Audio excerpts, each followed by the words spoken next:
Ahojte priatelia, sme na poli, kde pestujeme podpníky.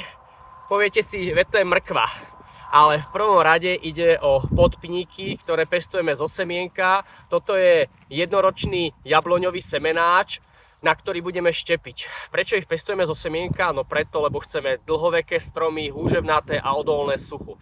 Preto si pestujeme vlastné podpníky, ktoré potom naštepíme. Ale poďme sa vrátiť k tejto mrkvičke.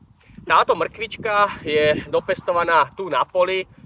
Niekto by si povedal, že je nahnojená, ale nie je to tak, je to z odpočinutej pôdy, lebo pôda, na ktorej pestujeme, 3 roky regenerovala. Ale prečo pestujeme mrkvu?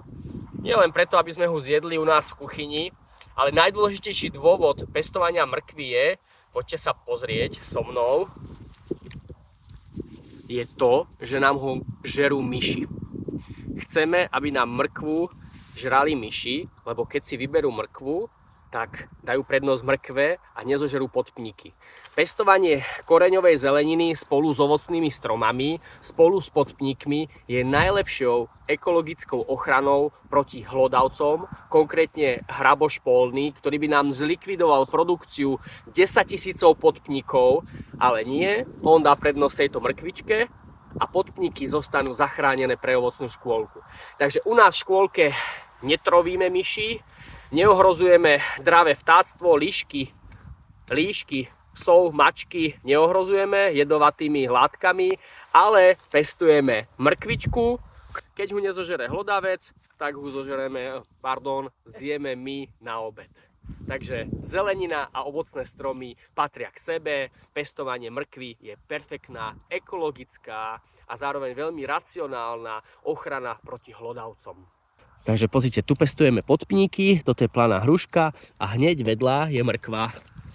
Poďme sa pozrieť, čo tej mrkve je. Vyžratá od hlodavcov. Toto sme presne chceli, aby hlodavci dali prednosť mrkve a nie podpníkom, pretože my chceme podpníky a mrkvičky máme dosť. Takže pozrite sa, aká krásne vyjedená mrkva. Naozaj si nerobíme srandu, keď hovoríme, že pestujeme mrkvu pre hlodavce. Toto je cieľom ekologického poľnohospodárstva. Nakrmiť ľudí, krajinu a zároveň si zabezpečiť obživu. Jasame pôdu s koreňou a citlivo ručne zberáme podpníky. Jedná sa nám o maximálnu kvalitu. Krásne zväzky podpníkov.